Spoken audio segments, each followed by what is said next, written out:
Hey everyone, welcome to the wonderful world of Remnant Radio. My name is Joshua Lewis, and in this short video, my good friend and co-host Michael Miller is going to explain and give you our position on the Dr. Michael Brown scandal that has unfolded in recent months. If you don't know, our podcast interviews lots of pastors, teachers, and theologians, and Dr. Michael Brown has been one of those theologians. And many people have asked us, hey, what are your thoughts over there at Remnant Radio about this issue? So Michael Miller filmed this video, and with complete consent of our team, it is rightly representative of how we all feel about this specific situation. So we've done longer content, but we wanted to give a quick and concise video that would explain exactly how we think and feel about this situation. So hope that's a good preface. I'm going to turn it over to Michael Miller. Before we get into this, let me set the stage. If you haven't followed closely, here's what's happened. Dr. Michael Brown, a long-respected figure in the charismatic and evangelical world, was investigated by FireFly, an independent investigative firm, for serious misconduct. The report confirmed that for nearly a year, he engaged in emotionally and spiritually inappropriate relationships with women under his leadership.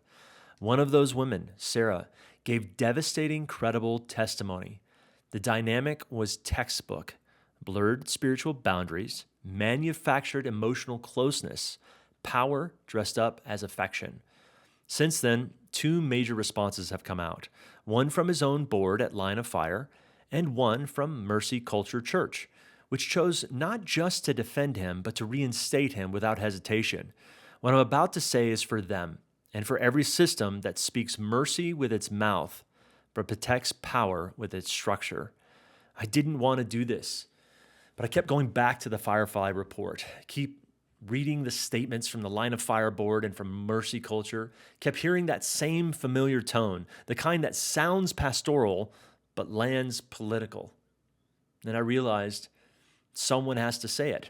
Someone needs to say it plainly, so here we are. Let's start with what they did. We believe Dr. Brown made sincere effort to follow biblical due process. That's the language that they used. It sounds spiritual. It sounds procedural. But what it really says is, we care more about how he managed his reputation than how she experienced harm. Sarah sat on his lap. He kissed her hand, her neck, her mouth. And they're debating whether that's grooming or just poor judgment. They're grading it on intent, not impact. That is not accountability. That's called insulation. And I'm not just talking about Brown here. I'm talking about the people who watched it happen, read the same testimony we did, and still said, this doesn't disqualify him. Now they are doubling down, not in confusion, but in calculated loyalty.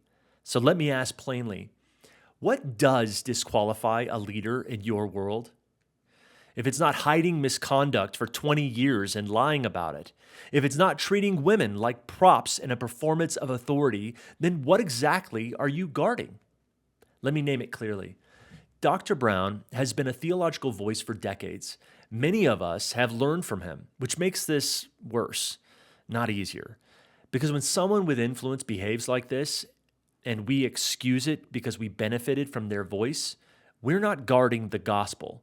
We're guarding proximity. And to the board at Line of Fire, I've read your words. I've heard your tone. And the only thing more disturbing than your euphemisms is the confidence with which you delivered them. You called it a moral failing, a misstep, a moment.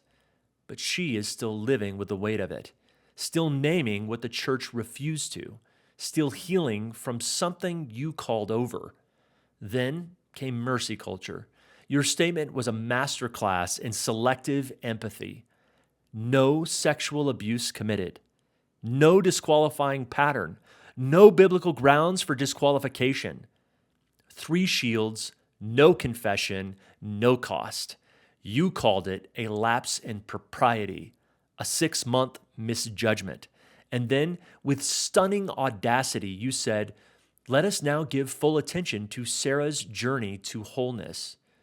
No, you don't get to erase the wound and then bless the recovery. You warned us not to trade biblical culture for cancel culture, but the culture you've built doesn't look biblical. It looks curated, controlled, It quotes scripture to protect platforms and calls it grace. You strained out the gnat of tone and swallow the camel of complicity. You defend a man who turned mentorship into dependence, fatherhood into blurred intimacy, and spiritual language into a kind of grooming so precise you barely had to name it to feel it. You called that mercy? What would Jesus really say? You want prophecy? How about faith? That's enough, right? Because I believe not in slogans, not in systems, but in the turn you didn't anticipate. I can see the twist. Your script has already been flipped. You did it to yourself. So let me speak plainly.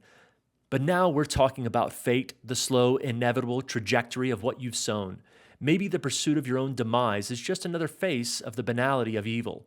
I don't know. And yet, some of us still believe. The kind of belief that whispers at the first sign of a storm, the belief that you traded for caution, the belief you claimed but no longer recognize. You don't see it, do you? You're blinded by fear. Well, here it is. The girl you didn't believe was the one Christ listened to. The silence you protected was the very thing he came to overturn. And this culture, the one you called mercy, was the one he made a whip for. I know it's hard to watch, but thank you for tuning in and keeping up to date on all things here at Remnant Radio. I want to help you understand where we're standing on people that we've interviewed here on the podcast. If you're out there and you're saying, man, this is interesting, Miller said a bunch of stuff I wasn't aware of, I'd like to do a deep dive into some of this.